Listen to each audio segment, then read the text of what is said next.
news. Governor George Bush in Texas is planning a run for the presidency in the year 2000, as I understand. I don't think it's generally understood how weak the Texas governor is. He's one of the weakest governors in America. There's very little that he can actually do to, the lieutenant governor turns out to be actually a more powerful person in many ways than the governor. But Texas is a state run by its legislature, and the Democratic Party has managed to stave off defeat in Texas for a long, long time. I think the tide has now turned. It is a reminder of how epiphenomenal the whole Clinton presidency is. That the Clinton presidency, from the Democratic point of view, is sort of like getting your teeth capped while your gums are rotting. That the top of the ticket is still there. There's still a Democratic Party on top, but all the way down, that the Democratic Party is decomposing before our eyes. There's a lot of optimistic talk among Democrats at the time of the election.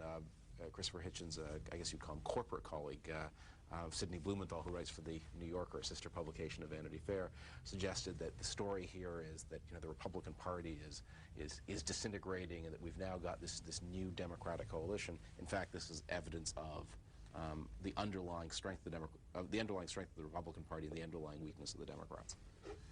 I like the idea of being a corporate colleague of Sidney's, and I'm a great fan of his. But I must say that I'm inclined to agree with you that the success of Clinton depends more or less on the defeat of his party. That he more or less explicitly campaigned for Clinton-Gingrich '92, and that's of course what he got. But he didn't campaign at all to try and get the Democratic control of Congress back. Didn't mention it in his convention speech. Didn't mention it on the campaign trail.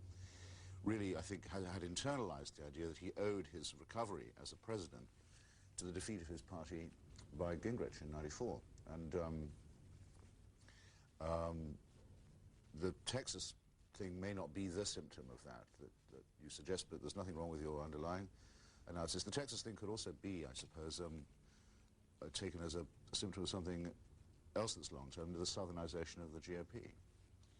The president will be speaking to his party, or at least a section of the party today, about 12:15. We'll have the speech here on C-SPAN to the Democratic Leadership Council. It's a group that he once headed. Gerald Seib in the Wall Street Journal today. This will be the most serious policy speech Mr. Clinton gives between his election and his inauguration, so it bears watching for signs of what is to come in the next 4 years. The DLC is the living refutation of all those who believe that Clinton is a closet liberal. I mean, he began his political career helping to found an organization that wanted to move the Democratic Party to the right. And he's now moved not just the party but the entire country to the right in a way that probably no Republican could have managed in such a short time. So they'll have lots to talk about when they get together. Well, he sort of has this strange, almost sick relationship with the right wing of his party. He returns to them periodically for strength, and then he forgets about them and drifts away. And that he will periodically make these trips of contrition and reunification with the DLC. That he had a big meeting with them after the 1994 election. I think that was his first big speech, was to the DLC again. Then he forgot about them for a while, and now he's been reelected. Now he returns, I think that they're like. It's like some Victorian saga about the mother of a bad boy, and he always shows up when he's in trouble on mother's steps, weeping and wailing, and she takes him in and gives him a meal, and then he's off again back to the saloons. And I think that is, I wouldn't say that President Clinton is a liberal. On the other hand, I think it's exactly the same kind of mistake to say that he's a right-wing Democrat as it is to say that he's a left-wing Democrat. Can't think what saloons you're talking about. Oh, the flesh pots of liberalism. Go on. Yes.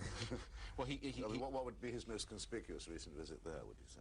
Well, I mean, I do know what you mean by saloons and flesh pots, but well, for example, he gave a big black tie address to the DLC after the 1994 election, in which he said he would be a good boy and not indulge in irresponsible politics and do the kinds of things they believed in. The thing they probably believe in more than anything else is getting control of the budget, making sure that bring the entitlements problem under control, and getting America's long-term fiscal balance in order. What Clinton then spent the next 18 months doing was fighting the Medicare battle in a way that is going to make it immensely more difficult to achieve any of the reforms that the DLC believes in, and that he has won the presidency on a slogan, no changes to Medicare. Well, there are going to be changes in Medicare. There must be changes in Medicare, and DLC people believe that more than anybody, and yet he himself, by the way he fought his election campaign, the way he outmaneuvered the Republicans in the last Congress, has made it extraordinarily difficult to achieve that. Now he's there for absolution and is promising that in his second term he is going to do exactly what he promised not to do in the last 18 months of his first term. And the reversal on the balanced budget amendment must be worth any number of what anyone understands to be election year remarks about Medicare. In the, well, if you're totting up ideological evolution, I think it is. Headline in the Wall Street Journal concerning balanced budget, as Mr. Hitchens pointed out, balanced budget amendment is up for grabs over on Capitol Hill, in House at least, while support strengthens in the Senate. We've got a lot more we want to bring to the table, but we do want to get some of the viewers involved here. Our first call for David Frum and Chris Hitchens, Dover, Delaware. Thanks for hanging on. Good morning. Good morning. Hi. Yeah, good morning. I'd like to make a couple comments. One is that I've worked in the hospitals for almost 20 years. I'm an anesthetist, and I've participated in abortions, and as far as giving anesthesia for individuals who needed them.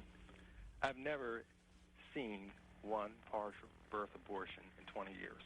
I've seen instances where the gynecologist has made a wrong determination, and the lady is later on in the birth than we realized, and they've used saline injections, generally speaking, to deliver these babies that are, closer to full term.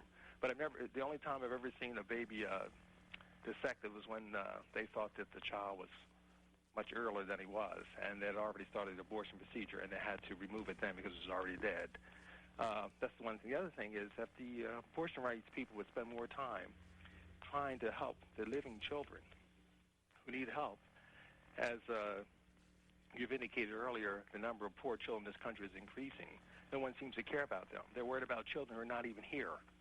So let's take care of what we have right here, and maybe we can deal with this other problem later. I'm willing to take that as a comment. It didn't seem to be a question. Yeah, I'll just throw this one thought out. I don't think it's true that that not enough abortions is the reason that there are more and more children living in poverty. And even if it were, I don't think that it would be the best solution to the problem of the increase of the number of children in poverty to recommend aborting more of them. Let's go to Potomac, Maryland, our next call. Good morning. Good morning. Hi. I'd just like to ask two questions, actually. Does the Republican gentleman there, Yeah. does he support the Chinese actions right now with the different things that's going on in China? Well, I'm not if that's directed to me, I'm not really much of a Republican. I don't know how the caller would think that that the actions of the Chinese Communist government are in some way or other the fault or the responsibility of the Republican Party. Caller, you want to respond to that? You still there? Yes. I didn't quite get the last piece of my answer. What? Hello? Yes. Yeah, Well, the Republican Party is the Republican Party is the ideologically anti-communist party that is always being attacked for its, in fact, inflexible and rigid attitude on questions like communism. So I don't know that there are very many Republicans who would endorse the actions of the Chinese government. Well, I guess I really didn't ask the right question. What I really had in my head was the one-child policy that they have in China.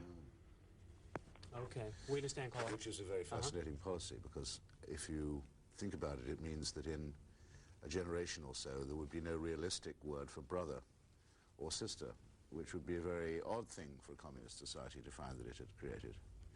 Not to mention the thought of a society of 1 billion people all made up of only children. By the way, talking of that, you see that Freud's come back in Russia.